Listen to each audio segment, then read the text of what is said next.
had Vita when I was 28, and I chose to be a single mom. I felt like New York would be a good place to raise a biracial child, or just to be a single parent. And my mother raised 3 of us on her own, so I had that reference point, like, this is how it can be done. I've always stood out in general just because of my hair. It was huge, and I mean, it's still big, but if no one takes my picture or smiles at me on the street, I'm like heartbroken. Like, I get a lot of mean things too. It happened so much when I was little, like with my hair, like, oh, like, why don't you braid your hair, like things like that. You know, Fruits? It's like that Japanese street style book. That was my inspiration in 5th grade. And so I'd wear like short shorts and rainbow tights and moon boots and rollerblades, and like people were appalled. My business is called Marmalade Vintage.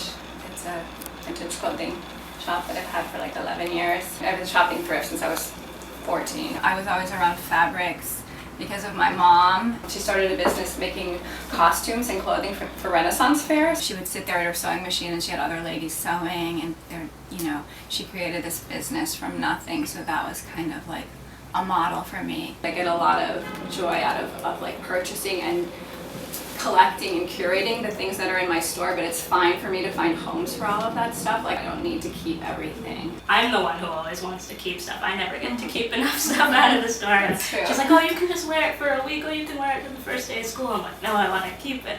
We're about the same size except for shoes, although lately some of our shoes have been, I think, Crossing over. Yeah. But yeah, so really we just, like, this is mine.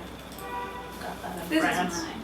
This shirt is pretty awesome. It's kind of like a straitjacket. I call this my ghost children. They're kind of spooky, but awesome. I love this ring.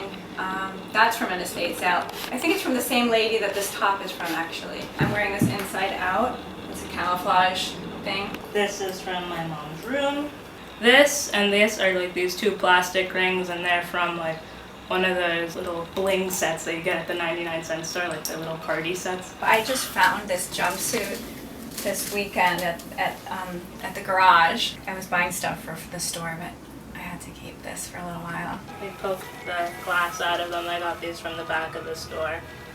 They had like really thick glass prescription lenses. They were in the repair pile. Yeah. I always want to cut my hair off, but I never end up doing it because I do so many different things. This is kind of like a normal, simple, easy. I can do this on the subway. Look, just if I'm bored of just having an afro, I'll put it up, or I'll do like a turban or like braids, like braided on one side. I got so much hate for having my hair natural when I was little. Not so recently, but maybe when I was in like 9th grade, like people would be like, "You having a bad hair day or something?" I'd be like, "No, not having a bad hair day. I'm having a wonderful hair day. Look at this."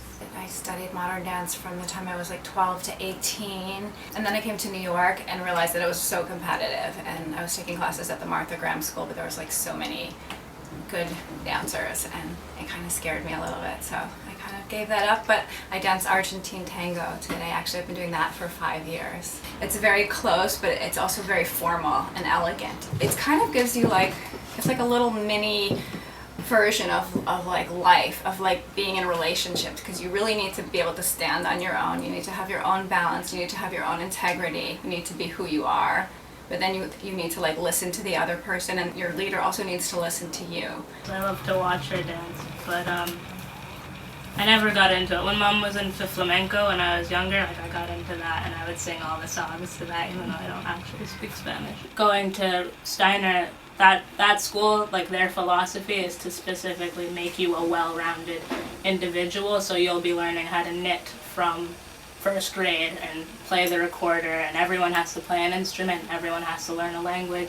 Each seminar you have to produce a book or a project. Usually it's a book, and so that entails for a lot of drawings. I could show you some. Everything's handwritten for the most part, and so this is sequences in series, so kind of like pre-calculus. This is how I spend all my time writing this out.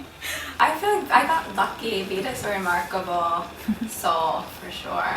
She's awesome, and in some ways Vita has taught me. I feel like she has a really good sense of herself and a language to talk about how you know, what she's feeling, and that always impresses me. I've always been independent. I'm not sheltered at all. It's not even just growing up in New York, but it's also just how I was raised, where I could do whatever I want. So I did get more independent, but I think it's always kind of, I've had to have been that way. I always had to be that way.